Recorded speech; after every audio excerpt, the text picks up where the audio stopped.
Quand on regarde un baobab, on est frappé par sa grandeur. Associé aux anciens qui ont surmonté les ouragans de la vie et sont restés sages, il est source d'inspiration à la jeunesse. La légende veut qu'une divinité, sous le coup de la colère, en ait déraciné un et l'ait replanté à l'envers, d'où ses branches semblables à des racines. Aujourd'hui, c'est un baobab que nous allons recevoir. Après nous être intéressés à ce qu'il a produit, nous allons aujourd'hui nous intéresser à ses racines, c'est-à-dire mieux le connaître à travers sa singularité, car c'est dans les parcours individuels qu'on entrevoit les champs des possibles, notre souhait étant qu'il serve de modèle aux générations futures. Docteur en médecine et chercheur de renommée, il est expert consultant et personne ressource auprès de plusieurs organisations et institutions au niveau mondial. Promoteur du Centre expérimental des médecines traditionnelles, il a fondé l'Organisation internationale pour la promotion des médecines traditionnelles, ProMetra. Il est auteur du livre Santé par les plantes. Docteur Godossou, bonjour et merci de nous honorer en ayant accepté notre invitation. C'est un plaisir et un honneur surtout pour moi. Très bien. Alors, docteur, la sagesse africaine est ancrée dans la tradition et transmise de génération en génération. Votre érudition et votre sagesse sont telles que l'on est curieux de savoir qui était l'enfant Éric Godossou et que lui ont transmis ses parents et ses grands-parents de leur propre histoire. Éric Godossou, c'est un enfant qui est né il y a 76 ans dans un petit village d'Agbanakin appelé Atchame. Et ce village, bien sûr, n'a pas d'eau, n'a pas d'électricité, mais nous disposons d'une rivière qui nous permet de nous abreuver, de servir, bien sûr, avoir de quoi manger par les poissons. C'est cette rivière-là qui a bercé mon enfance. Eh bien, ma maman m'a raconté que quand elle était en travail, de ma grossesse bien sûr, eh bien, la maternité la plus proche se trouvait à 45 minutes en pirogue. Donc, les villageois l'ont embarqué et à peine 15 minutes, eh bien, l'enfant est né dans la pirogue. C'était plus nécessaire de continuer la maternité et nous sommes retournés dans ce petit village où, bien sûr, la naissance a été plutôt traditionnelle. J'ai grandi dans ce village jusqu'à 4 ans et il semblerait que j'ai perdu connaissance ou j'étais dans le coma. En tout cas, c'est ce qui a été raconté. Ils ont fait appel à mon grand-père qui s'est enfermé dans une chambre avec moi et au sortir de la chambre, eh bien, il paraîtrait que j'étais revenu à la vie. C'est là où mon grand-père m'a dit désormais que personne ne m'appelle Wessou, mais qu'on m'appelle Loco, parce que c'est l'ancêtre Loco qui s'est réincarné en moi.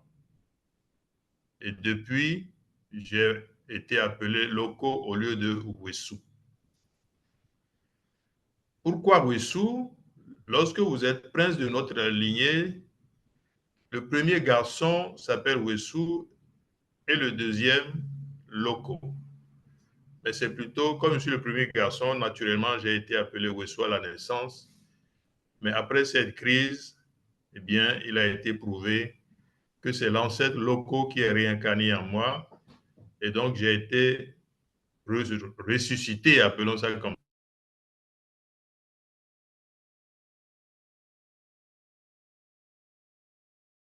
ça.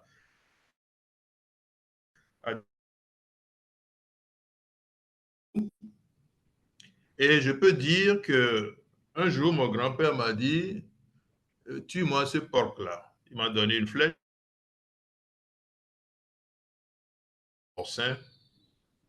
Il me dit, c'est bien, tu es prêt.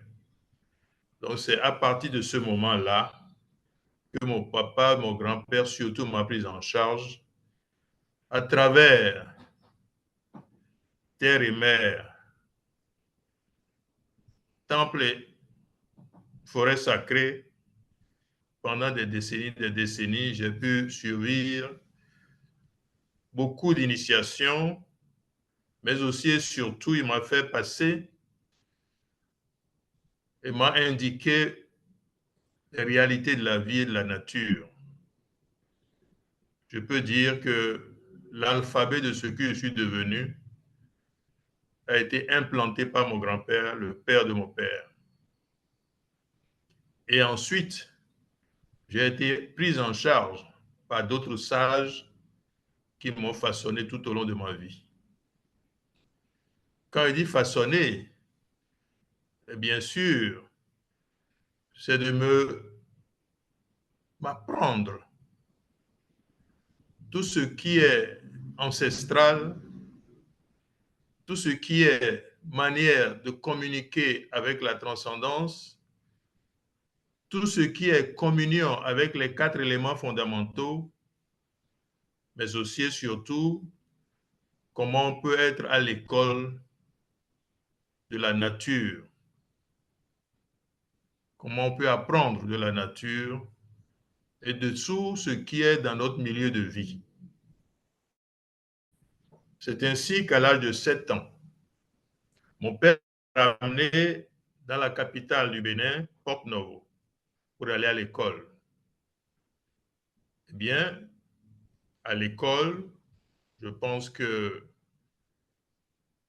non seulement je suis le circuit normal, c'est-à-dire, mais chaque fois que j'ai un petit congé, je repars immédiatement au village pour toujours être au pied de mon grand-père et de ceux qui ont la charge de me façonner. C'est ainsi que j'ai eu la chance, à travers les 2 écoles, d'être aujourd'hui, excusez-moi le terme, d'être aujourd'hui quelqu'un qui est dans 2 mondes, hein, appelons ça comme ça, le monde conventionnel, ou qui m'a conduit à avoir des diplômes, bien sûr, mais le monde traditionnel qui m'a permis d'être à l'école des ancêtres. Ce monde conventionnel où j'ai appris la connaissance, mais ce monde des ancêtres où j'ai appris le savoir. La différence est considérable parce qu'il s'agit de 2 mondes ayant des rationalités différentes, des logiques différentes, des vérités différentes. C'est triste qu'aujourd'hui, le modernisme et le Nord ne connaissent exclusivement que la connaissance et ignorent totalement le savoir parce que, entre autres, le Nord a brûlé ses sorciers et est triste de fouiller aujourd'hui dans la cendre. Voilà très schématiquement mon parcours. Très bien, et très riche, merci. Docteur, y a-t-il dans votre enfance, pour en revenir à l'enfance, des faits qui laissaient entrevoir ce que vous êtes aujourd'hui devenu? Écoutez, oui, bien sûr, parce que lorsque vous êtes dans ce processus, eh bien, on ne peut pas avancer sans passer des tests. Et c'est des tests extrêmement rigoureux. Je vais vous donner un exemple.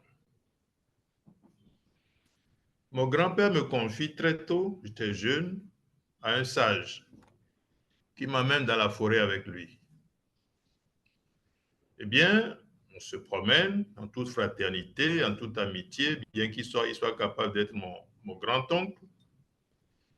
Et puis, il me fait asseoir sur un tronc d'arbre à mes côtés. Il sort de sa poche deux coques de noix de coco qu'on utilise dans les villages sous forme de verre pour boire. Il me donne un, il garde un. Alors, quand il bavarde, on cause, à un moment donné, il crache dans son verre. Eh bien, je fais la même chose. On continue, on continue. À un moment donné, eh bien, les verres sont à moitié remplis de salive. Il prend son verre, il boit sa salive. Je prends mon verre, je bois ma salive.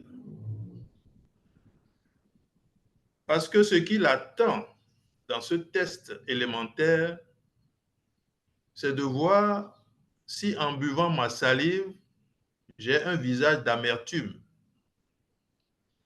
Si oui, ça veut dire que vous n'êtes pas capable de boire votre propre salive, vous ne pouvez pas avancer dans l'initiation africaine. Vous échouez. Donc, c'est un test qui vous permet à chaque moment de passer d'un niveau à un autre. Et croyez-moi, parfois, c'est des tests très difficiles. Il y a un moment où vous êtes obligé même de passer des nuits et des jours dans un arbre. Donc, disons, à chaque étape, il y a toujours des examens qui vous permettent d'avancer. Sinon, vous n'avancerez pas. Et si aujourd'hui, je remercie mes ancêtres de m'avoir couronné, et aujourd'hui, j'ai passé dans la forêt sacrée de Tado, qui est la plus ancienne forêt sacrée de l'humanité, de l'Homo sapiens sapiens. Forêt sacrée qui a vu l'apparition de Héros il y a à peu près 350 000 ans. Ce Héros qui est apparu dans cette forêt sacrée avec à la main le manteau et l'enclume. Et il y a pour mission divine de façonner un monde civilisé et humanisant. Et je pense que ce travail a été fait pendant plus de 300 000 ans, avant que, bien sûr, les Blancs apparaissent il y a seulement 12 000 ans pendant la fonte glaciaire. Fonte glaciaire qui a vu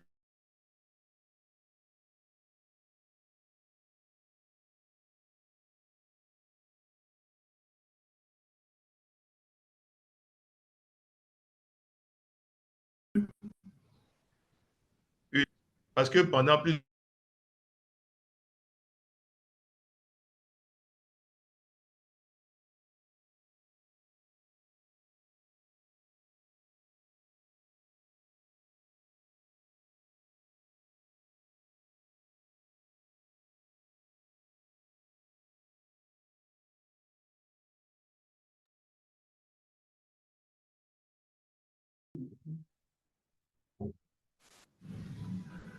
c'est ainsi que ces couples noirs, malades de ce virus qui attaque le génome de la myéline, ont commencé à donner des enfants blancs. Enfants blancs qui se sont organisés jusqu'à créer l'avènement de ce qu'on appelle les philosophes.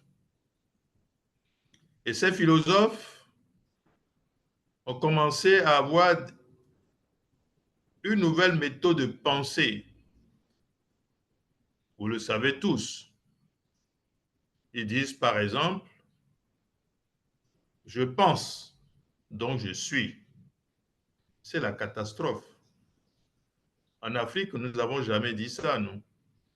Je suis parce que vous êtes. Parce que si vous n'êtes pas, vous n'existez pas, je n'ai aucune raison d'être. Il est évident que l'humanisme que nous avons créé pendant plusieurs millénaires, eh bien, ces blancs ont commencé parce que à valoriser l'individualisme au détriment de l'humanisme qui nous amène aujourd'hui à ce que nous sommes dans ce monde d'avoir et de pouvoir où l'humanité et l'humanisme disparaissent de plus en plus. C'est un gros dommage. Mais disons que cette mission divine que nous les Noirs, nous avons de créer un monde civilisé et humanisant, nous avons le devoir impérieux, nous les Noirs, maîtres de toutes les civilisations et berceaux de l'humanité, nous avons le devoir impérieux de nous raccrocher, de nous réhabiliter à nos réalités ancestrales pour pouvoir reconstruire ce monde humanisant qui est une mission céleste, une mission divine. Parce que les Blancs, ce sont nos enfants. Mais malheureusement, ces enfants nous conduisent de plus en plus droit dans le mur. Et seul le noir peut encore sauver notre humanité. C'est pourquoi j'appelle de tous les vœux que nous tous, surtout nous les noirs, qui avons encore en nous cette spiritualité universelle, de nous ressaisir et d'éviter surtout l'aliénation. Ce que nous devons refuser, surtout la jeunesse, c'est l'aliénation. De plus en plus, notre jeunesse a vendu sa raison aux Blancs, aux Européens, et sa foi aux Arabes. Et si nous perdons nos racines, nous n'avons pas d'avenir. Quel est l'avenir d'un arbre sans racines?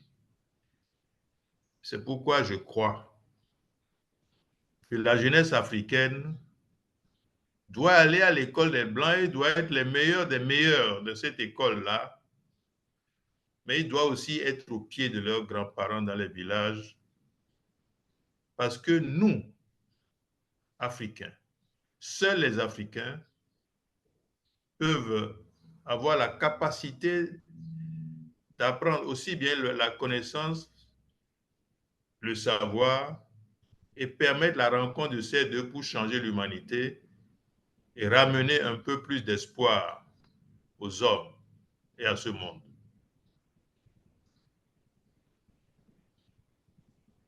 D'accord. Docteur, vous avez été à l'école traditionnelle, on a compris, dans votre enfance, et puis vous êtes devenu médecin. J'aimerais savoir, durant ce passage et en tant que médecin, ou dans les temps d'apprentissage, est-ce que vous avez rencontré des difficultés dans un domaine d'apprentissage avant de devenir salarié? Oui, absolument. Il y a eu beaucoup de contradictions dans mon parcours. Moi, j'ai décidé d'être médecin à cause de mon parcours initiatique. Parce que quand vous êtes dans ce circuit, dans ce processus, vous ne vous donnez aucune valeur personnelle. Vous êtes là seulement parce que l'une des valeurs de ce parcours traditionnel, c'est l'oubli de soi et la parfaite disponibilité pour l'autre. Donc, vous n'avez pas de valeur personnelle. Alors, je me suis dit après mon bac que je vais apprendre quelque chose pour mieux servir l'humanité. Et ce que je pensais profondément, c'était la médecine, pour servir. Mais quand je suis venu à Dakar Et plus j'avançais dans cette médecine, plus je me rendais compte que j'avais perdu mon chemin. Parce que cette formation me met trop haut au-dessus de la montagne et je regardais, n'est-ce pas, les malades au bas de cette montagne ou dans la vallée. Je dis, mais non, ce n'est pas ce que je suis venu chercher. Je suis venu être parmi les malades. Considérer les malades comme quelqu'un qui n'est pas différent de moi-même. Être dans leur peau pour mieux les comprendre et mieux les servir. Croyez-moi, à un moment donné, j'ai failli démissionner, préférer aller vendre des cacahuètes. Mais j'ai rencontré sur mon parcours aussi, heureusement, un grand professeur français qu'on appelle Henri Collomb, un psychiatre, qui me dit, mais Bodossou, faites pas l'imbécile. Vous avez beaucoup à donner au monde. Si demain, eh bien, on dit, Monsieur Éric Bodossou, vendeur d'arachide, veut faire une conférence, vous ne verrez personne. Mais si on dit, Docteur Bodossou veut faire une conférence, vous avez des chances d'avoir des gens pour vous écouter. Rien que pour cette raison, vous avez le devoir de continuer pour pouvoir servir davantage parce que le monde a besoin de vous écouter et de recevoir un peu d'éléments de vous pour se refaçonner et se redonner vie et espoir. Donc c'est ainsi que voilà un des éléments où j'ai rencontré énormément de difficultés, mais il faut transcender. Mais l'autre difficulté majeure, c'est le système lui-même. Vous savez, dans ce circuit moderne, appelons ça comme ça, la base de l'apprentissage, c'est le système cartésien. Or, ce système, il est trop étroit par rapport au système du savoir. Il est désert. Voilà un système qui n'a rien pour mesurer l'amour, l'émotion, l'intuition. Ce système ne connaît même pas la vie, qui est énergie. En effet, quand vous prenez deux organes, un prélevé chez un vivant et le deuxième prélevé chez un cadavre, aucun laboratoire au monde ne peut faire la différence. Parce que la seule différence entre le vivant et le mort est de source énergétique. Et le laboratoire ne connaît pas l'énergie. Voilà un système qui ignore jusqu'à la vie et qui est à la base de ce qu'on nous apprend dans nos universités. C'est préoccupant. Ça aussi, c'est des difficultés majeures pour voir, voilà un système, un véritable frein pour les sciences humaines qui est à la base de notre circuit de formation. Évidemment, nous ne pouvons pas servir ni la santé, ni les sciences humaines avec ce système qui est étroit. Donc, pour vous dire quelques exemples, oui, bien sûr, nous avons rencontré quelques difficultés dans ce parcours conventionnel par rapport à la base qu'on a reçue dans le système africain de savoir. En, en tant que promoteur donc, des médecines traditionnelles, euh, quelles sont les différences entre la médecine traditionnelle et la médecine dite moderne? C'est immense. C'est immense. Et nous pouvons schématiquement considérer la médecine conventionnelle comme une médecine étroite et la médecine traditionnelle comme une médecine de l'homme. La médecine étroite est une médecine de business et la médecine africaine, c'est une médecine pour servir l'humanité. Et cette médecine africaine, elle est d'abord aussi vieille que l'humanité, aussi ancienne que la douleur. Parallèlement à cette médecine conventionnelle qui est la médecine d'hier, qui a vu le jour seulement au XVIIe siècle. Maintenant, si nous voulons aller plus en profondeur dans cette différence, voilà des médecines qui ont des logiques différentes, des rationalités différentes, des vérités différentes, et je vais vous donner quelques exemples simples. Eh bien, ces médecines travaillent sur l'homme. Mais c'est quoi le concept de l'homme dans l'une et l'autre médecine? Dans la médecine conventionnelle, le médecin le plus évolué, le plus diplômé, vous dira que l'homme, c'est un organisme formé d'appareils, des appareils d'organes, les organes de tissus, les tissus de cellules, etc., etc. Vous n'allez pas plus loin que les ADN et les ARN. Encore que ces ADN et ces ARN qui constituent une vérité sont mal connus par cette même médecine conventionnelle. Parce que jusqu'à aujourd'hui, la médecine conventionnelle croit que les ADN et les ARN sont des éléments figés. Mais nous, dans nos réalités, dans nos savoirs d'Afrique, les ADN, les ARN qui constituent une vérité sont des structures absolument vivantes et pas figées et qui sont en perpétuelle rotation hélicoïdale et lévogire. Rien que ça, cette médecine a encore à apprendre de nos valeurs de civilisation africaine. Ils ne sont pas encore bien évolués, même dans leur logique. Mais quand vous demandez à un sage c'est quoi l'homme, il vous dira l'homme c'est un tout. Un tout en rapport avec tout ce qui est vertical et horizontal, voire transcendantal. Mais quand vous le poussez à ramener ce tout à sa plus simple expression, il vous dira l'homme est formé de 5 éléments. Le physique, le moral, l'âme et l'esprit. Le physique lui-même est formé de 2 physiques. Le physique biologique, que les médecins connaissent parfaitement bien.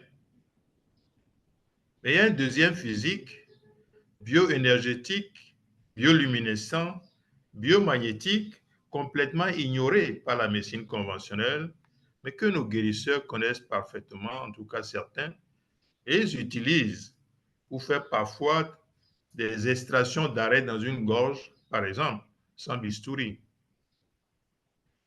Le deuxième élément, c'est le psychique. Excusez-moi d'être parfois dur. Je considère le psychique comme la poubelle de la médecine conventionnelle.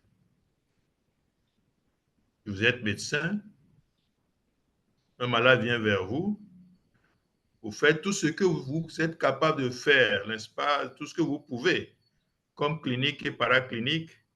Vous passez au scanner, vous faites les analyses. Quand vous ne trouvez pas un diagnostic, vous dites ce malade présente une maladie psychique ou psychosomatique. Et vous le jetez dans cette poubelle.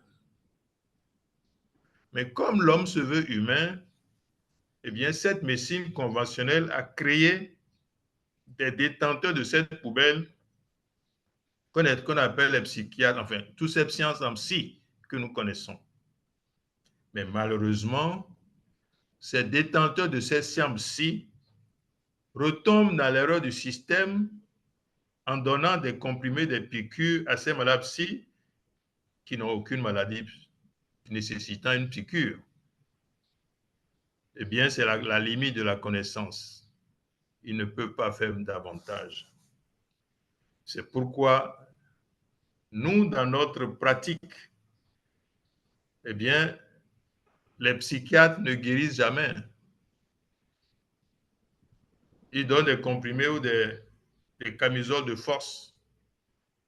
Et le malade restera toujours sous ses dépendants tout au long de sa vie. Ça, c'est la poubelle de la médecine conventionnelle. Le troisième élément, c'est le moral. Le moral, c'est ce qui nous différencie des animaux. Vous le savez, de tout ce que Dieu a créé, seule la nature humaine est capable de méchanceté sans raison.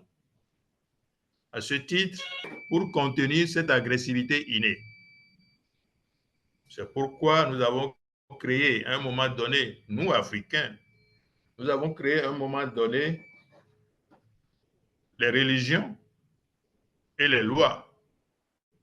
C'est pourquoi nous disons, le diable est dans les religions, le criminel est en prison. Nous n'allons pas développer ces réalités qui sont une évidence. C'est aussi la raison pour laquelle les animaux incapables de méchanceté sans raison n'ont pas besoin de religion. C'est une différence fondamentale entre nous et eux. Le quatrième élément, c'est l'âme. L'âme, c'est l'autre moi qui permet le dédoublement. Croyez-moi, croyez-le. En Afrique, nous avons bien nos sages, nos sorciers, qui peuvent se dédoubler, s'identifier à un chien, à un chat, à un oiseau, voler dans les airs pour beaucoup de finalités. C'est l'âme qui permet le dédoublement. Le cinquième élément, partie intégrante de l'homme, c'est l'esprit. Et bien sûr, l'esprit, partie intégrante de l'homme, est formé de 4 niveaux de spiritualité. Il y a le niveau 1 qui constitue l'esprit de nos ancêtres. Croyez-le encore, les morts ne sont pas morts. La mort, c'est comme une porte qui se ferme. À une porte qui se ferme, succède une autre qui s'ouvre.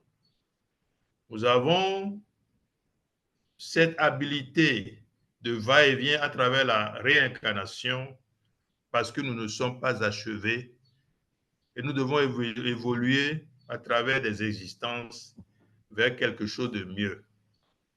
C'est aussi la raison pour laquelle, quand on parle de famille africaine, il faut toujours entendre 2 familles. Une famille horizontale, papa, maman, grand-père, oncle, enfin tous ceux qui vivent, mais aussi une famille verticale qui va depuis les ancêtres fondateurs jusqu'aux descendants futurs. Il faut en tenir compte. Et croyez-le, c'est une réalité. Je vais vous donner un exemple concret.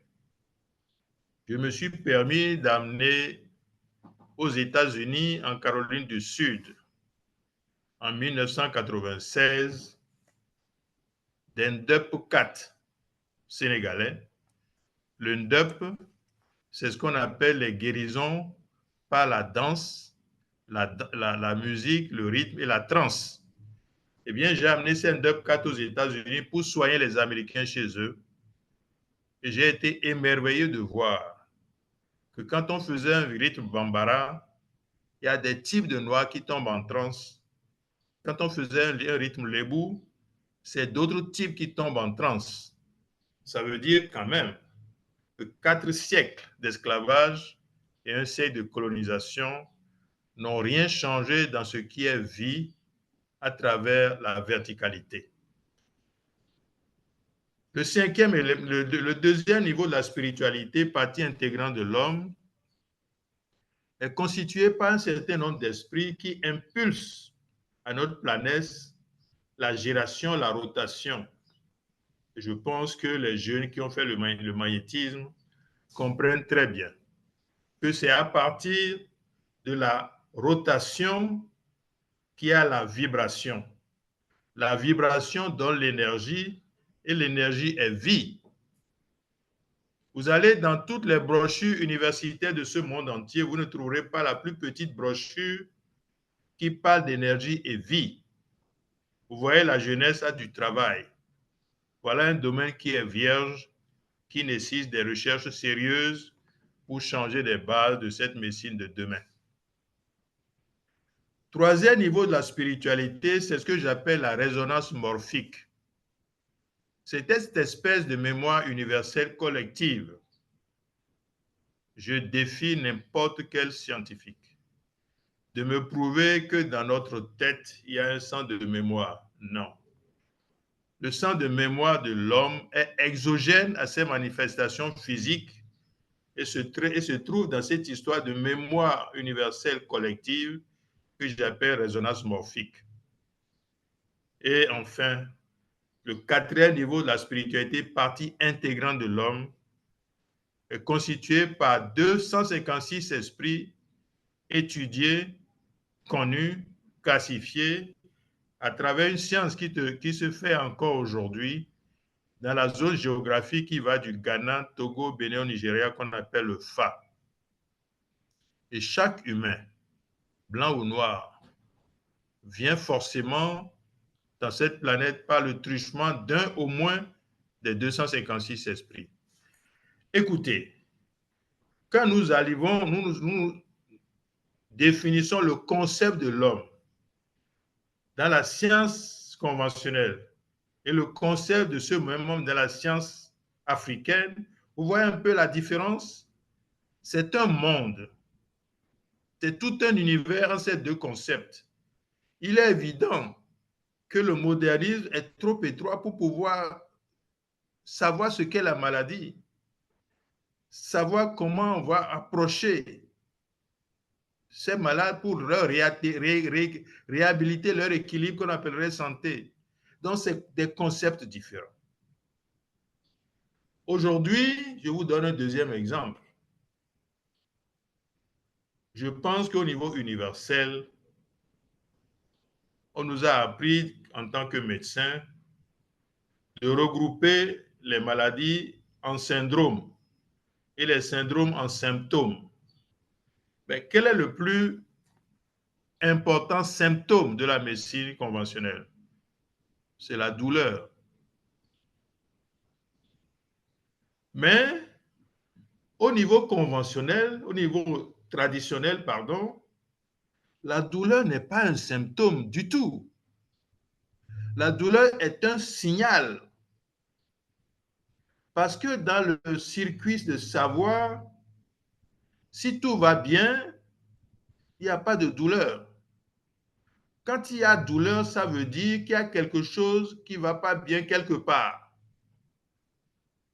Donc, le guérisseur africain ne cherche pas à soigner la douleur, mais il cherche à savoir qu'est-ce qui est à la base de ces douleurs. Et quand il déracine cette base, eh bien, la douleur s'en va pour de bon. Or, nous, médecins, qu'est-ce que nous faisons? Le malade a mal à la tête, la douleur, on lui donne l'aspirine, il prend ça, ça se calme quelque temps, la douleur revient, eh bien, on lui donne quelque chose de plus puissant, et aujourd'hui, la douleur, on traite même la douleur avec de la cocaïne. C'est du n'importe quoi, excusez-moi d'être Dieu parfois. Nous avons un chemin à faire pour réhabiliter la médecine humaine et redonner l'espoir à la santé de demain. Je m'arrête seulement à ces deux exemples-là, sinon nous allons être encore beaucoup de différences entre ces deux médecines-là. Très bien. Alors, euh, après tout ce que vous venez de dire là, j'aurais du mal à poser ma question suivante parce que vous y avez plus ou moins répondu. C'est-à-dire que je voulais demander justement, parce que souvent les guérisseurs traditionnels, vous l'avez dit, hein, ne considèrent pas seulement les symptômes physiques du patient. Donc, ils considèrent aussi, donc, on l'a entendu, l'esprit, l'âme et le corps. Donc, c'est un tout. Et donc, du coup, c'est pour ça que je dis, j'hésite maintenant à poser cette question, mais je vais quand même la poser. Quels sont les avantages et inconvénients de cette approche de la médecine traditionnelle? Si inconvénients il y a. Ben, écoutez, le guérisseur lui-même dit, je ne peux pas tout faire. Certains vont plus loin, je ne dois pas tout faire. Parce que quelque part, il n'y a que les divinités qui ont le pouvoir et le savoir de tout faire. Mais suivant leur approche qui est holistique, eh bien, il est évident que si le guérisseur considère l'homme comme ces différents éléments-là, la maladie, évidemment, devient un déséquilibre quantitatif, qualitatif ou proportionnel entre ces éléments-là. Qu'est-ce qu'il fait? Il essaye, à travers son savoir et son circuit de formation, à rétablir l'équilibre. Donc, si la maladie est un déséquilibre, la quête de guérison devient la recherche d'établir l'équilibre à travers cette approche holistique que je viens de définir. Et évidemment, quand vous avez cette approche-là, vous avez beaucoup plus de succès que notre petite médecine conventionnelle. Vous l'avez dit tantôt en me présentant que j'ai créé un centre expérimental de médecine traditionnelle à Fatick au Sénégal. Et bien, ce centre soigne exclusivement avec les médecines africaines. Et ce centre n'a jamais renvoyé un malade depuis qu'il est créé en 86.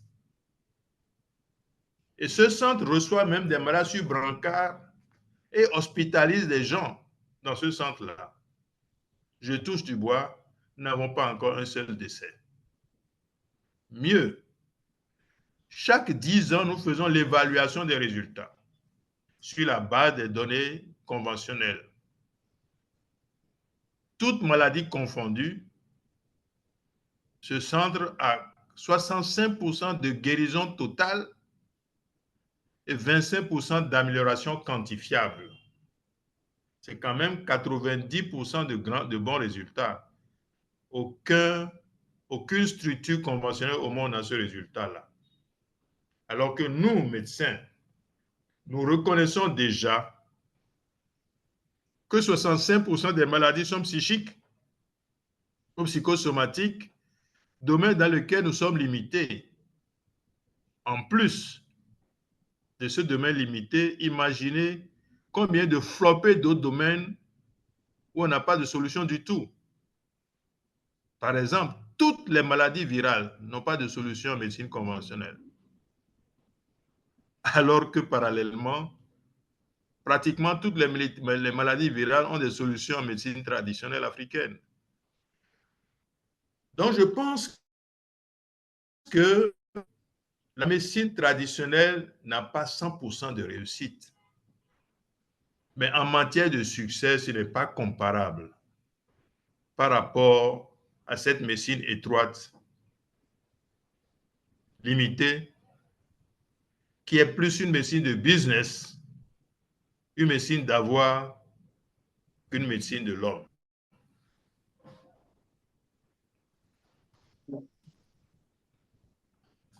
Très bien. Docteur, je vais vous poser des questions d'ordre un peu plus personnel. Euh, Quelques questions. Qu'est-ce que pour vous la sérénité?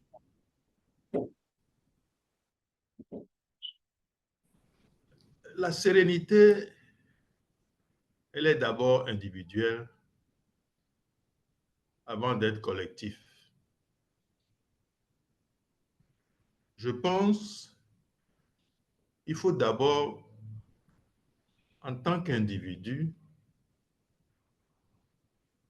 qu'on ne se donne aucune valeur personnelle. Et lorsque vous avez cette capacité de vous oublier pour être disponible, d'effacer vos égos,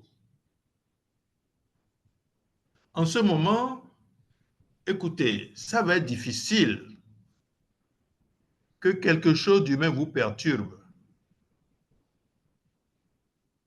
Vous savez, depuis très tôt, j'ai tracé le cadre de ma vie où je dis les grandes lignes. Dieu est mon Père, l'univers est mon chemin, la vérité est mon culte, etc., etc., etc. Et quand vous vivez dans cette réalité, eh bien, rien ne peut vous perturber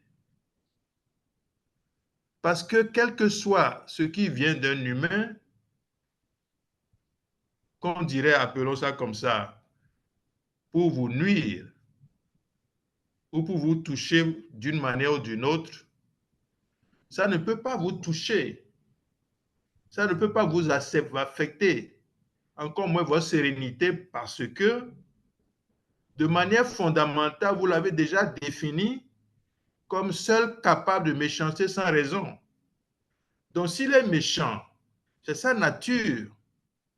En quoi vous voulez être frappé par quelqu'un qui exprime ce qu'il est, sa vérité, sa nature? Donc je pense que rien ne doit vous perturber lorsque vous avez suivi ce processus-là. Mais la sérénité aussi, c'est votre devoir de l'installer autour de vous. C'est pourquoi il dit c'est d'abord individuel avant d'être collectif. Alors, quand vous allez dans un milieu, dans votre milieu de vie, votre devoir aussi, c'est de veiller à cultiver par tous les moyens l'harmonie, la sérénité autour de vous. Et je pense que ça, c'est le devoir de tous ceux qui ont été à l'école du savoir. Et c'est la sagesse, vous mettre dans l'obligation justement d'être toujours à l'écoute de l'autre, de ne jamais jeter la pierre à l'autre, de comprendre que l'autre est toujours différent de soi et de prendre un exemple simple. Dieu vous a créé votre main. C'est votre main. Mais pourquoi les 5 doigts sont différents? Rien que votre main, en la regardant, vous apprenez non seulement à être humble, vous apprenez aussi et surtout à comprendre que l'autre est différent de vous. Et que l'autre, dans sa différence, ne doit pas voir la même chose comme vous, ne doit pas raisonner comme vous, ne doit pas se comporter comme vous. Et ça vous éduque dans la tolérance.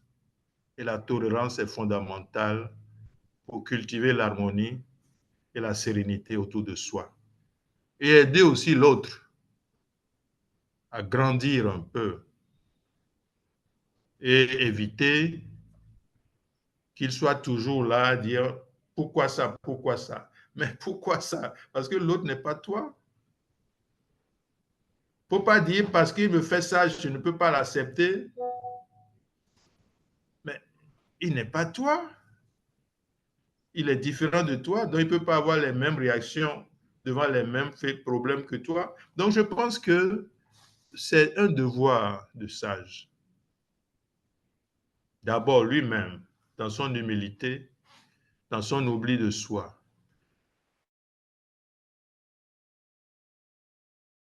de pouvoir aider autour de lui tout ce qu'il peut semer, qui peut ramener l'harmonie entre lui-même en tant qu'humain, mais aussi en lui-même en tant que relation. Parce que forcément, la nature humaine doit être socialisante. Et cette harmonie, cette sérénité est fondamentale pour cultiver l'humanisme. Et, et là, cette notion de la maturité, docteur, comment vous la définirez, la maturité?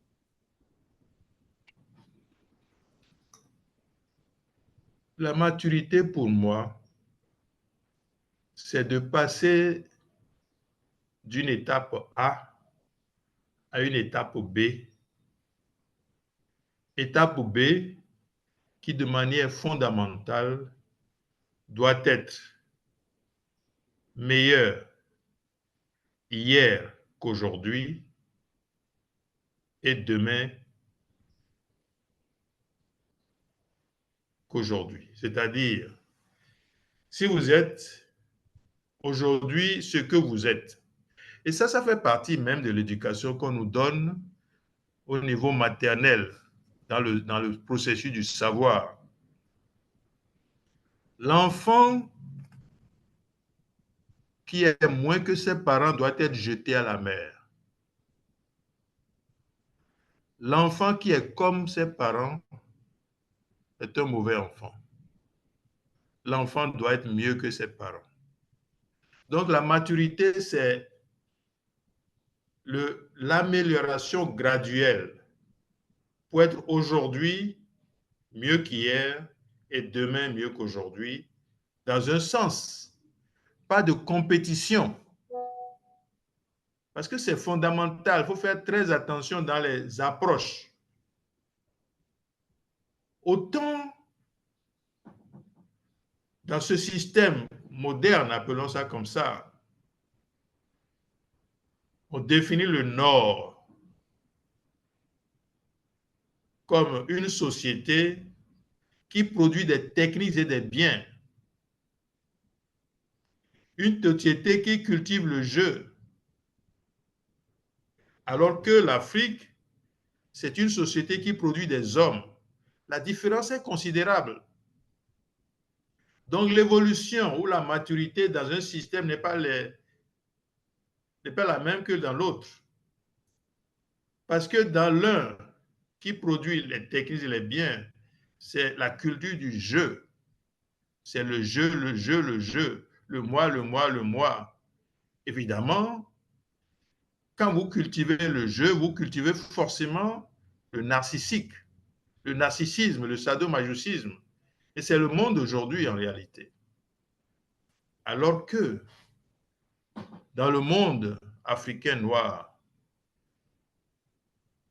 nous produisons des hommes conformes à un modèle social. Un modèle social qui fait du sage, de celui que vous appelez l'évolué, celui qui ne se donne aucune valeur personnelle, mais qui est ouvert au monde. Celui qui est prêt à se tuer pour donner la vie à un groupe,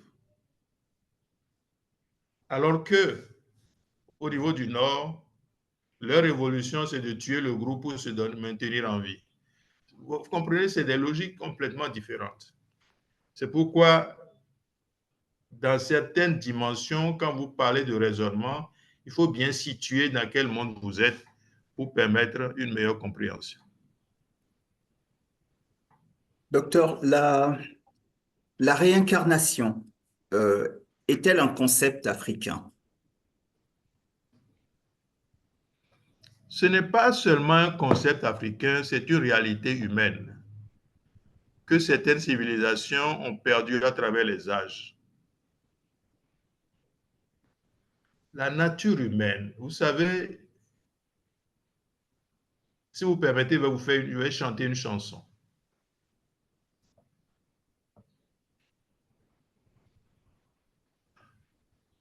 Jogba joye, koko mayima na merio nulo, ne me kugba joye, atie mayima na verio menda, agbebada, etc. Voilà une chanson simple qui dit ceci. Malheureux, malheureux, l'homme qui ne peut être ni un arbre, ni une pierre. Mon Dieu, si je meurs, si je dois renaître, je veux être un arbre au milieu d'une forêt vierge. Mon Dieu, si je meurs, si je dois renaître, je veux être une pipe à la bouche d'un sage. Pour vous dire que dans ce concept-là, l'homme est beaucoup plus évolué que l'humain. Alors, ça c'est une réalité, une évidence, pas seulement africaine, mais universelle.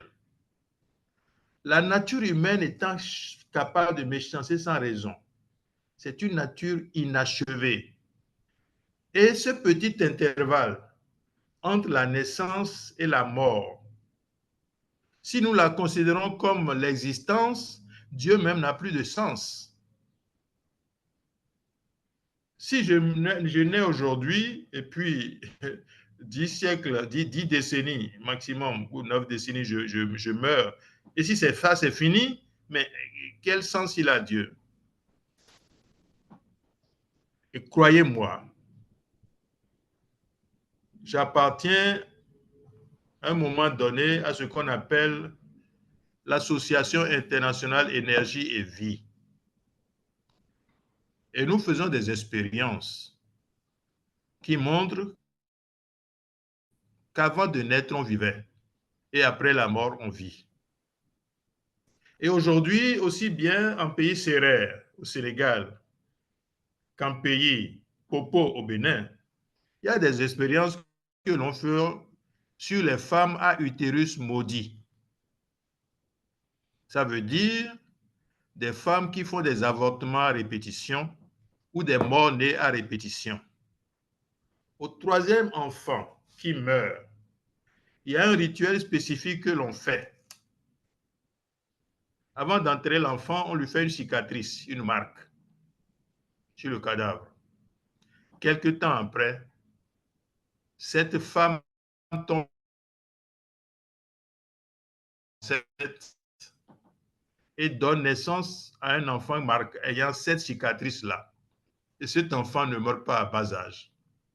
Ces enfants, on les appelle Abikou au Bénin. Il y en a beaucoup. Enfin, je dis au Bénin, dans cette zone culturelle de la civilisation Tado qui couvre aujourd'hui le Ghana, le Togo, le Bénin et le Nigeria. Donc, on les appelle Abikou. Croyez-moi, les morts ne sont pas morts. Ce n'est pas une philosophie, ce n'est pas une chanson, c'est une réalité que nous vivons quotidiennement, nous qui avons eu la chance de pouvoir communiquer avec la transcendance. Et croyez-le, quand vous avez l'aptitude de maîtriser ces trois moyens que vous avez pour communier avec la transcendance, que sont l'incantation, la parole, la puissance du verbe. Deuxième moyen, la danse, le rythme, la puissance du mouvement. Troisième moyen, le symbole, la puissance de l'image. Quand vous maîtrisez ces moyens de communiquer, croyez-moi, vous vous rendez compte de manière hautement réelle que les morts ne sont pas morts. Donc c'est une réalité universelle et n'est pas africaine. Et ne l'oublions jamais.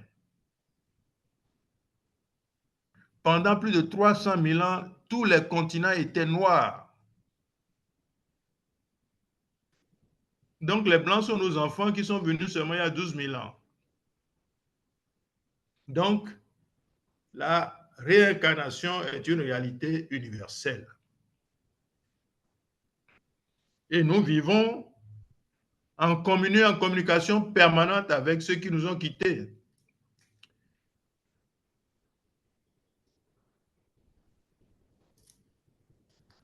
C'est pour vous dire que la réincarnation, croyez-le, nous l'expérimentons, on l'expérimente tous les jours, nous autres. Tous les jours. Et parfois, c'est eux, ceux qui sont déjà dans ce monde des ancêtres, qui viennent nous donner des résultats d'un besoin concret. Je vais vous donner un exemple. Il y a une divinité qui est apparue chez moi ici à Dakar, qu'on appelle Vilokwe. Et périodiquement, on fait des rituels et des sacrifices. Alors, je devais faire les sacrifices à cette divinité, disons, un jour X. La nuit du jour X-1, Je me suis rappelé vers 23 heures qu'il me manquait une plante. Et cette plante-là, ça ne se trouve pas au Sahel. Ça devait venir de cette région de la civilisation Tado que je viens de dire. Et cette plante est fondamentale.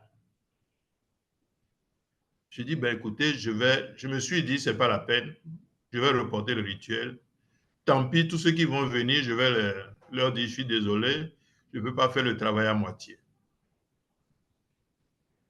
Croyez-moi, vers 4 heures du matin, quelqu'un est venu me réveiller. Plus exactement, mon grand-père. Il me dit, crois-moi, la plante, tu peux la trouver à Dakar. Je dis, mais non, mais c'est pas possible. Il dit, mais oui, tu peux la trouver à Dakar. Moi, je suis convaincu que c'est non. Il me dit, bon, écoutez, vous connaissez le collège Sacré-Cœur de Dakar. Quand vous quittez le collège Sacré-Cœur, comme pour aller vers le village SOS des enfants, vous avez une canalisation qui est là. Regardez juste à 1 mètre de ces canalisations, à sa droite, vous verrez la plante là-bas. Je me suis réveillé, j'ai pris ma voiture et l'endroit est à peu près à 12 km de chez moi. J'ai suivi ces instructions et j'ai trouvé cette plante. Vous allez me dire que c'est un hasard, mais non. C'est un exemple pour vous dire que parfois, c'est eux qui viennent vous apporter des messages. Et parfois, vous pouvez aussi prendre contact avec eux pour certains besoins. Donc, la réincarnation est une réalité. Nous vivons dans un monde d'interférences. Croyez-le, ce monde qu'on nous apprend à l'école n'est pas le réel monde. Et je crois aussi qu'il y a des événements que tout le monde vit tous les jours qui vous permettent de vous remettre en cause dans ce qu'on vous apprend à l'université. Je pense que même les jeunes connaissent bien l'histoire de l'avion de la Malaisie qui a disparu il n'y a pas longtemps. Or, des phénomènes comme ça arrivent souvent. Parfois, on parle de triangle de Bermude. Bon, bref, pour être formel, là, c'est ma personnalité, mon honorabilité qui est mise en cause. Oui, oui, oui, la réincarnation est une réalité universelle que malheureusement, certaines civilisations ont perdue. Et parce qu'ils ont perdu ces civilisations-là, eh bien, cette civilisation sera toujours perturbée. Parce qu'ils sont déconnectés de leurs ancêtres. Et c'est un dommage. D'accord. Docteur, faites-vous une différence entre l'âme et l'esprit? Oui, la différence, je l'ai définie tantôt. L'âme, c'est l'autre moi qui permet le dédoublement. Et croyez-le, nos sorciers ont cette aptitude et cette capacité de se dédoubler. Et cette capacité aussi de muter. Et vous voyez ici, par exemple, en pays sérère, je travaille beaucoup avec les saltiguis, qui sont de grands maîtres voyants, qui sont de grands sorciers. Et ils ont l'aptitude de parler Djamboy, qui est un reptile, où généralement, il peut se transformer en ce reptile. Oui, ils en ont l'habitude, où il se transforme en chien, en chat. Il y a un élément important aussi que je veux que les gens comprennent. Quand on parle de sorciers en Afrique, ce n'est pas négatif. Parce que c'est le Nord qui a considéré la sorcellerie comme quelque chose de négatif. Mais non. Pour nous, Africains, nous définissons la sorcellerie comme quelqu'un qui est capable de faire des choses peu communes. Par exemple, marcher sur l'eau, dire à un paralytique de marcher, demander à un aveugle d'ouvrir les yeux, de voir. Eh bien, si nous voyons un peu ce que nous apprend dans les religions, Jésus est un grand sorcier. Mais est-ce que nous pouvons dire de manière formelle que Jésus est un personnage négatif? Je pense que non. Donc, le grand sorcier africain est à l'image de Jésus et, croyez-moi, fait des choses parfois supérieures à ce que Jésus nous a laissé comme héritage. Cette parenthèse est importante parce que quand on parle de sorcier, on voit toujours du négatif. Non, non, non. C'est un personnage capable de des choses peu communes, comme Jésus-Christ, et parfois même des choses qui dépassent ce que Jésus-Christ nous a laissé comme enseignement. Donc, je reviens alors à cette différence. L'âme, c'est l'autre moi qui permet le dédoublement, qui permet aussi, à travers des initiations, des apprentissages, à être capable, je dis bien encore une fois, de choses peu communes. Alors que l'esprit, il faut d'abord faire la différence entre les esprits, parties intégrantes de l'homme que je viens de définir et qui ont 4 niveaux, mais aussi les esprits autres en dehors, exogènes. Il y a les esprits qui sont dans le feu, les esprits qui sont dans l'air, qui sont dans la mer, qui sont à la terre, mais aussi certains arbres, symboles des esprits spécifiques. Donc je pense que au niveau spirituel, nous avons énormément d'esprits exogènes à l'homme et d'esprits endogènes à l'homme. Exogènes, ils sont dans les 4 éléments. Et dans ces 4 éléments, il y a énormément de variétés. Au niveau terrestre qui nous concerne, eh bien, nous avons des esprits qui ont un lien avec les minéraux, les végétaux, mais aussi en tant que la terre. Et je pense que ceux qui ont l'initiation vaudou vous diront, il y a l'esprit de la terre qui est Sakbata, Sakbata Azorano. Eh bien, certains vous parleront de l'esprit divinité Hevioso, qui a un lien avec la foudre, d'autres vous parleront, etc., etc. Eh bien, au point de vue divinité vaudou, nous en avons déjà 41, vous comprenez? Mais ceci n'a rien à voir avec les esprits intégrants de l'homme, qui considèrent Dieu en nous. Ceci est important. Je ne sais pas si je me fais bien comprendre. Tout à fait, absolument. Très bien même. Très bien. Très bien. Et merci. Merci pour cette réponse. Docteur, le 9 janvier 2021 précisément, sauf erreur de ma part, vous avez été intronisé roi à Agbanakin, au Togo, et à Grand Popo au Bénin.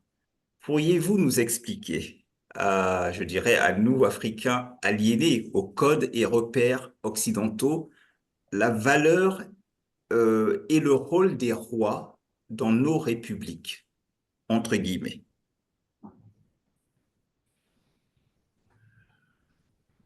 Écoutez, dans notre civilisation, le rôle du roi, c'est d'être complètement au service de sa population. Un roi, s'il sait qu'un seul élément de sa population n'a pas à manger, il ne doit pas manger. Le roi africain n'a rien à voir avec l'étiquette qu'on donne aux rois par le Nord. Ils sont sanguinaires, ils sont... Mais non, mais non, mais non. Le roi est totalement au service de sa population. Fait tout pour que sa population ne manque de rien, cultive l'harmonie et complètement. Maintenant, l'autre élément qui est extrêmement important, dans nos sociétés africaines, le roi, c'est lui qui brave la difficulté. Par exemple, une partie de mon initiation dans ce processus de prince héritier fait que quand un lion attaque ma communauté, c'est moi qui dois rester devant pour affronter le lion. Je ne dois pas être quelque part dans un bureau climatisé comme font nos dirigeants ici. Non. Quand il y a une guerre, bien, c'est le roi qui est devant. Évidemment, il est encadré par les soldats, mais c'est lui, le général, qui joue le rôle de premier plan. Je pense que dans notre communauté, certains ont marqué l'histoire, comme Béhanzin. Béhanzin, c'est un peu dans ce que je représente. Béhanzin est une petit arrière-fils de ce que nous représentons, nous. Donc, je pense que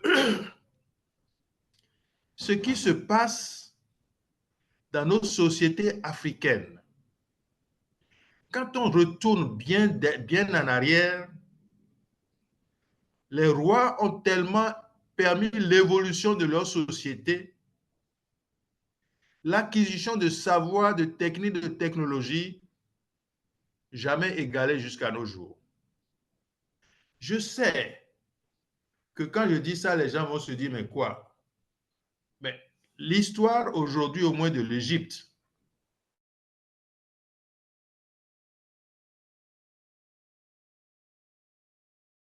ces pharaons qui sont des rois, qu'est-ce qu'ils ont fait de l'Égypte?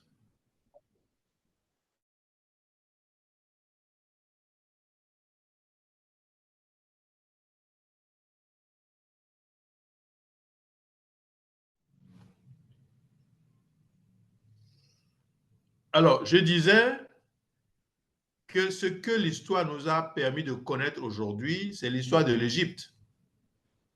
Mais l'histoire de l'Égypte est une histoire récente par rapport à ce que les rois africains font. L'histoire de l'Égypte, d'abord, nous apprend que ces rois qu'on appelle pharaons ont permis à leur population un développement technique, technologique jamais égalé jusqu'à ce jour. Malgré ce qu'on parle aujourd'hui de progrès scientifique, est-ce qu'une structure, une communauté européenne ou du Nord est capable de construire les pyramides? La réponse est non. Or, ces pyramides ont été construites il y a combien de millénaires? Mais l'Égypte, il y a 40 000 ans, n'existait pas. Or, nous existons depuis plus de 300 000 ans. Avant l'Égypte, il y a la Nubie. Avant la Nubie, c'est nous, de la civilisation Tado, qui avons peuplé là-bas. Donc ça, c'est des civilisations qui sont là. Hein, ou alors, quand on parle de Carthage, les rois, tout ça, là, Carthago de l'Anda. Donc, disons que le roi africain, c'est quelqu'un qui est là pour se donner et servir totalement sa population.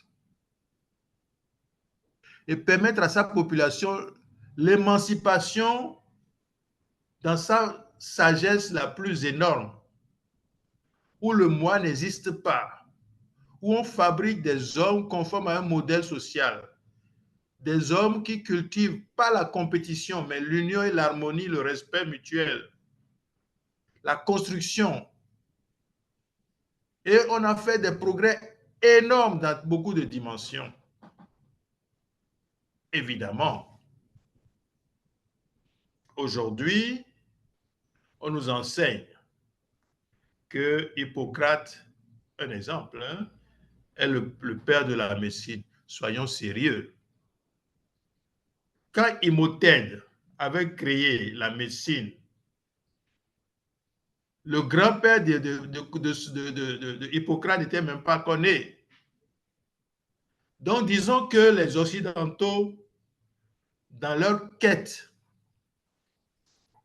de domination, ont été d'abord à l'école des Noirs. Ils ont appris la connaissance des Noirs et ensuite, ils ont tué leur maître pour s'approprier ces connaissances-là et enseigner que c'est eux qui sont détenteurs de ces connaissances. Oui, ils ont tué leur maître noir pour s'approprier tout ça. Mais le malheur qu'ils ont et l'ignorance qu'ils ont, c'est que dans les structures universitaires créées par les Noirs, on n'enseignait que la connaissance. Donc, ils ont appris la connaissance, mais ils n'ont pas pu avoir accès au savoir qui sont dans nos forêts sacrées, dans nos tables sacrées, où nous avons d'autres prédispositions, d'autres moyens d'acquisition de ce savoir-là. C'est pourquoi aujourd'hui, ils sont perdus. Ils sont perdus parce qu'ils vivent dans une société où on fabrique des fous, excusez-moi d'être dur parfois. Vous voyez un pays comme les États-Unis, les malades mentaux à eux seuls dépassent toutes les autres maladies réunies. C'est ce monde-là qu'on veut imiter ou qu'on veut suivre. C'est préoccupant. Je pense que l'Afrique, la jeunesse africaine, doit être fière de son passé et doit se réapproprier son histoire, réécrire son histoire. Parce que en s'appropriant son histoire, il cessera d'être aliéné. Et je le dis toujours, ce qui va détruire l'Afrique, ce n'est pas le terrorisme, ce n'est pas le pillage de ses ressources. Ce qui va détruire l'Afrique, c'est l'aliénation de la jeunesse. La jeunesse aujourd'hui ne regarde que l'Europe, ne raisonne que européen. Non seulement il a vendu sa raison aux Européens, mais aussi sa foi aux Arabes. On ne pense que Jésus-Christ, on ne pense que Mahomet. Mais soyons sérieux. Jésus-Christ n'est pas l'ancêtre des Africains, Mahomet non plus. Comment voulez-vous qu'une carpe donne naissance à un mulet? Comment voulez-vous qu'un chien donne naissance à un lion? Mais non, nous devons comprendre que notre histoire, c'est l'histoire que Dieu nous a donnée pour nous permettre de créer un monde humanisant, civilisé et humanisant. Maintenant, avec la force, le moi du Nord, eh bien, ils sont en train de dénaturer notre mission céleste et conduire complètement ce monde vers le mur. Et comme nous sommes tous dans un bateau, nous allons tous sombrer. C'est pourquoi la jeunesse doit prendre conscience de son rôle céleste, se ressaisir, réapproprier son histoire, aller désormais de manière définitive dans la réhabilitation de son devoir. Et pour ce faire, dans la réhabilitation de ses valeurs de civilisation. Quand je parle de valeurs de civilisation, il faut entendre, bien sûr,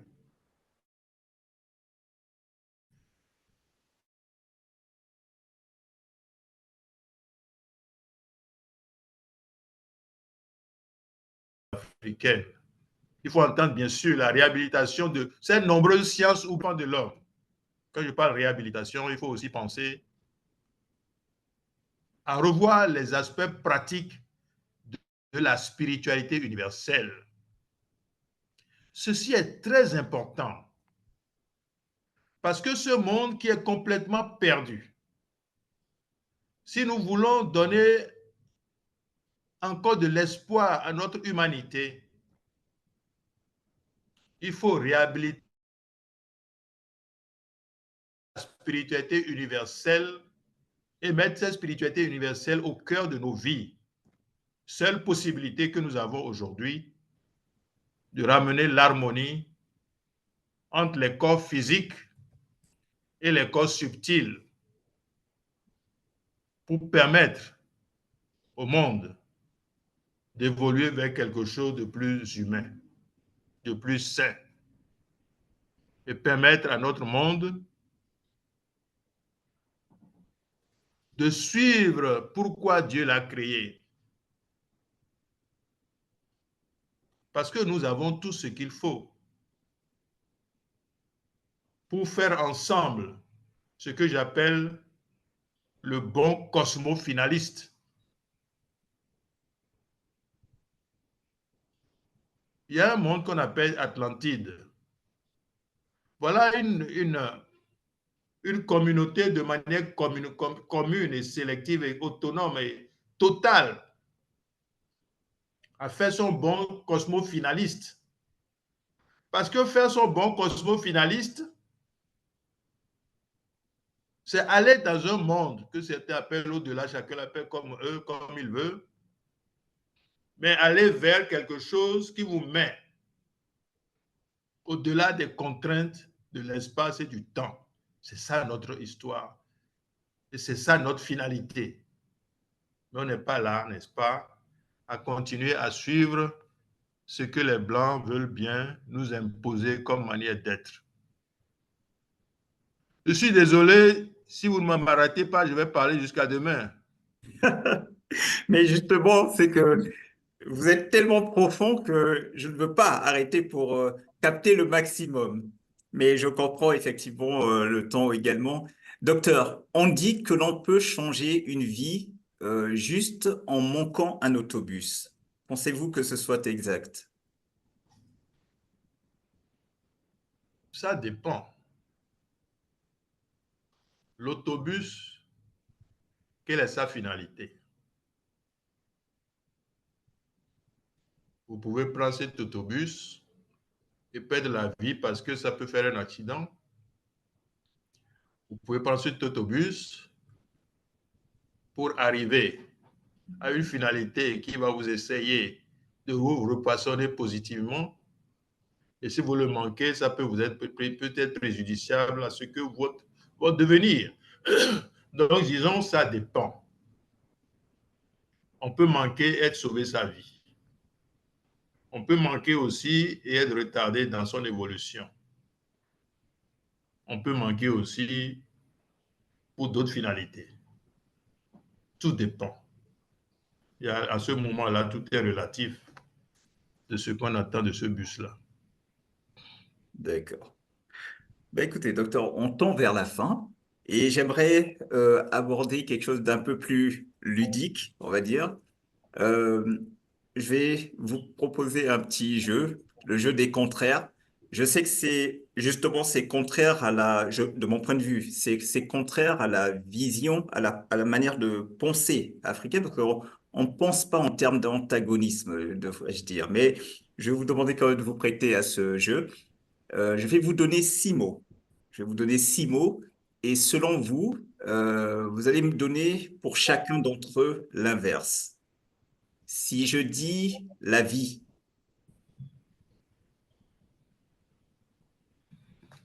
Pour moi, la vie est une petite portion de l'existence. C'est une récréation. L'inverse est la mort. Mais attention, la mort, c'est d'abord ce que Dieu a créé. La vie n'est qu'une petite récréation de la mort. En ce sens, la vie n'a pas d'inverse. Ce n'est qu'une petite portion de l'existence, existence qui est mort. Parce que, première création de Dieu, la vie n'étant qu'une petite récréation. la sagesse,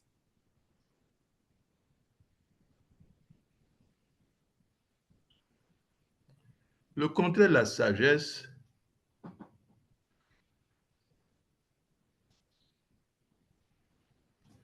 je ne peux pas dire l'ignorance. La sagesse, c'est un peu un niveau d'acquisition, d'évolution, niveau qui est peu commun. Ce n'est pas parce que vous ne l'avez pas que vous êtes ignorant. Je ne veux pas aussi dire que le contraire de la sagesse, c'est la connaissance. Bien que la connaissance soit très limitée. Disons la sagesse, son opposé, pour moi, c'est le refus d'ouverture à l'autre. Lorsque vous vous enfermez dans votre carcan, en croyant que vous connaissez tout, vous détenez tout, eh bien, je peux le définir comme un contraire de la sagesse. la naissance, Petite étape de la vie. la Mais en tant que réincarnation, petite étape de la vie, n'a pas de contraire en réalité. C'est comme une ligne. Vous allez d'un point A à un point B, eh bien, vous êtes à ce point B là, parce que vous avez quitté le point A. Mais non, ce n'est pas parce que vous êtes né aujourd'hui que votre père est votre père, que votre mère est votre mère. Non. Si vous êtes né aujourd'hui, disons mathématiquement, ce n'est pas mathématique, mais je dis mathématique pour qu'on se comprenne. Disons que de votre vie 1 à votre vie 100, qui est la dernière vie, ou peut-être dans votre vie V50. Et votre papa peut être dans sa vie V30. Vous êtes dans votre vie V50. Donc vous avez 20 générations devant votre père. Votre mère peut être dans sa vie V40. C'est pourquoi, dans la logique africaine, le père et la mère ont permis à vous et par leur truchement de revenir continuer votre mission sur Terre, votre évolution vers votre finalité. Donc, la vie n'est qu'une étape de votre existence et n'a pas de contraire. La réincarnation. La réincarnation, c'est ce qui permet d'avancer ou de reculer dans sa ligne, dans sa trajectoire. C'est-à-dire, je dis par exemple tout à l'heure, pour me reposer, remettre encore sur la même logique, vous avez quitté 1 à 100. Maintenant, vous êtes dans votre vie V50. Si vous mourrez, vous n'allez pas forcément aller dans votre vie V51. Mais non. Suivant ce que vous avez mis dans votre vie V50, vous pouvez reculer et aller vers la vie V40, comme vous pouvez avancer et aller vers la vie V55. Ça dépend de ce que vous avez mis dans votre vie V50. C'est pourquoi on dit on ne sème que ce qu'on a, on ne récolte que ce qu'on a semé. Ne cherchez pas le paradis loin de vous. Ça dépend de votre temple intérieur.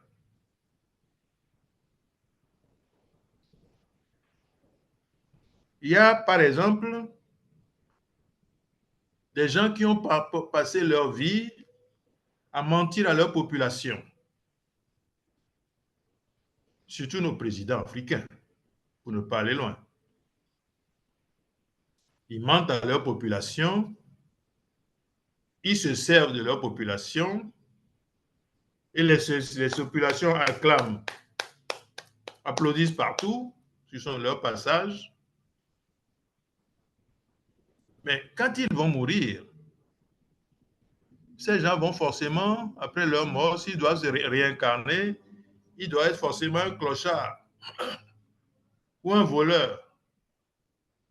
Et cette population qui a applaudi pendant qu'il déconnait, eh bien, cette population va lui crier voleur, voleur, oh voleur, et lui jeter des pierres. Il faut qu'il paye cette rançon-là pour avancer. Donc la réincarnation est une réalité et ne permet pas forcément de passer de vie 1 à vie 2 ou de vie 50 à vie 50, 51. Mais on peut très bien passer de vie 51 à vie 40, suivant ce que vous avez mis dans votre vie V50.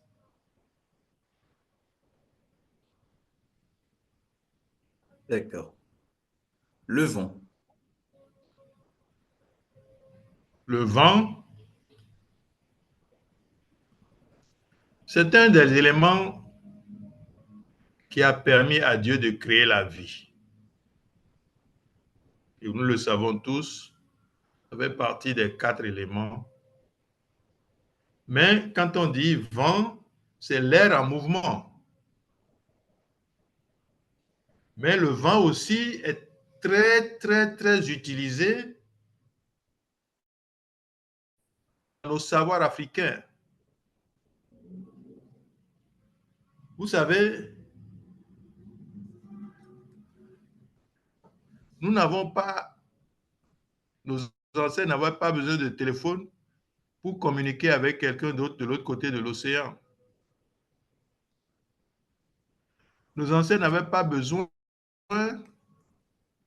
de fusées forcément pour traverser mer et océan. Parce que soyons convaincus que si l'Afrique est le berceau de l'humanité, c'est une réalité évidente. L'autre réalité, c'est que pendant plus de 300 000 ans, tous les continents étaient noirs. comment les Noirs, sans bateau, sans fusée, sans avion, puissent traverser les océans pour quitter l'Afrique pour se retrouver de l'autre côté de ces océans-là. C'est le savoir. Et ce savoir, croyez-le, est encore là. Ce savoir permet encore aujourd'hui à beaucoup de sages de savoir ce qui se passe de l'autre côté, de se déplacer à travers le vent. J'ai parlé tantôt de sorciers qui peut s'identifier à un oiseau et voler à travers le vent. Donc le vent, c'est un moyen de transport,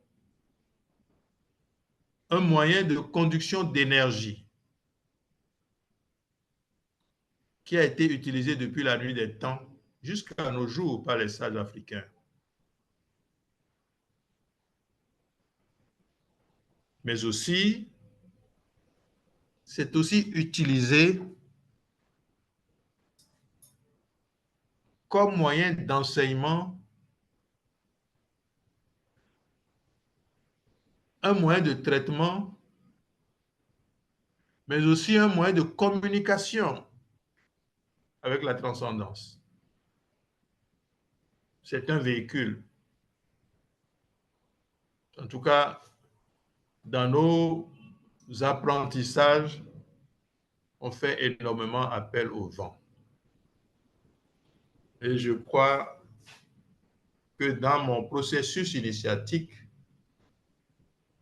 le vent aussi a fait partie de cette formation. Parce que quand vous avez le vent sous forme de tourbillon, on sait ce que c'est. Et chaque élément ou chaque mouvement du vent est un enseignement, c'est un message. Et ça aussi, il faut être à son école. Donc le vent aussi, ça fait partie, au-delà de son rôle de véhicule, d'élément de formation, l'élément d'acquisition de savoir et de pouvoir. D'accord. En tant que tel, je ne peux pas lui donner un contraire. Je comprends. Il y a le concept, on va dire, dit de l'Égypte antique, mais qui est africain, on va dire, la math. Quel serait le contraire de la math? C'est quoi la maths, dans votre entendement d'abord? Alors, généralement, on dit que c'est la vérité. Ça comprend la vérité, la justice. Pour parler des valeurs principales, la vérité, la justice, mais ça regroupe aussi d'autres valeurs, j'imagine. Mais généralement, quand on parle de maths, on y voit la justice, la vérité. On voit l'équilibre. L'équilibre, absolument, absolument. Je pense que ça n'existe pas. Ou alors, ça existe. Ce n'est pas contraire. Ça n'existe pas parce que seul Dieu détient la vérité.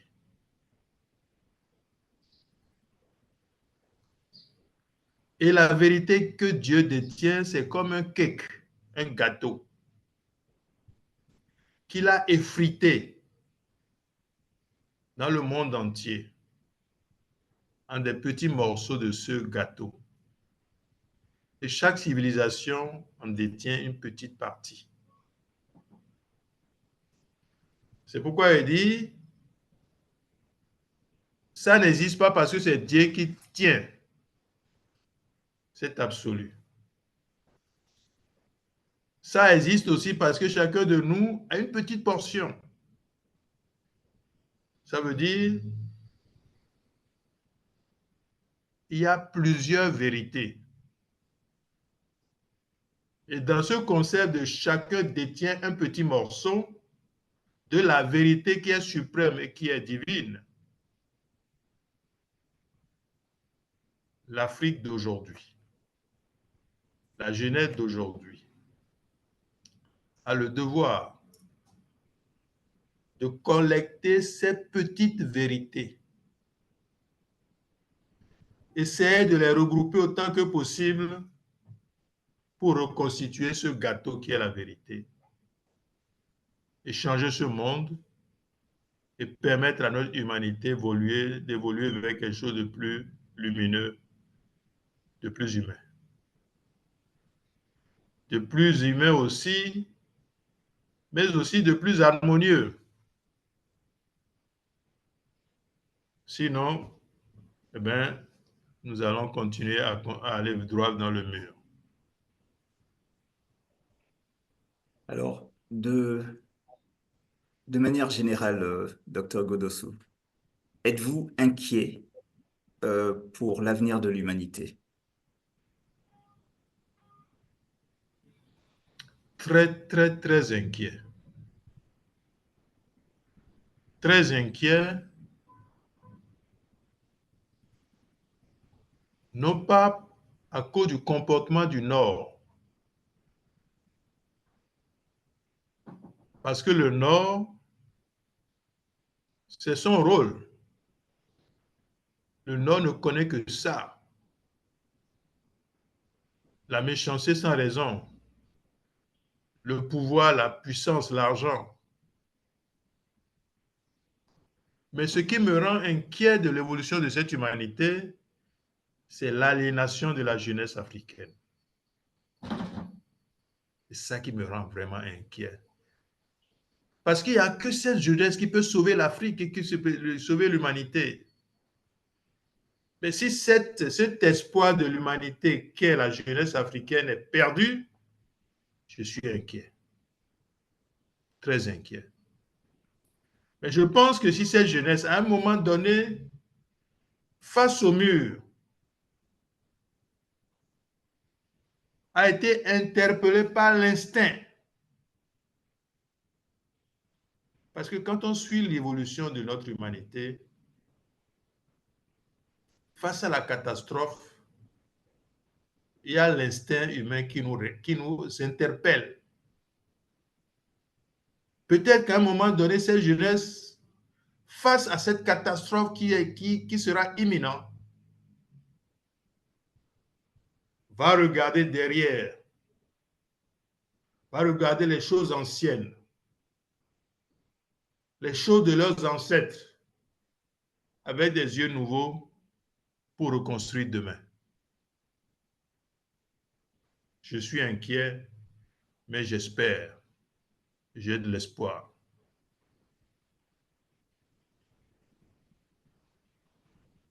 Alors, puisse cette jeunesse, puissions-nous vous écouter, vous entendre, et c'était tout l'intérêt pour moi de faire cet entretien avec vous, docteur Godossou, et une fois de plus, je vous dis merci, merci infiniment. C'est un plaisir de vous servir. C'est un honneur. Merci pour cet honneur-là. Merci pour l'attention accordée à notre invité. N'hésitez pas à vous abonner à notre chaîne et cliquer j'aime à la vidéo de votre choix. Et Cibla vous remercie et vous dit à bientôt sur notre chaîne.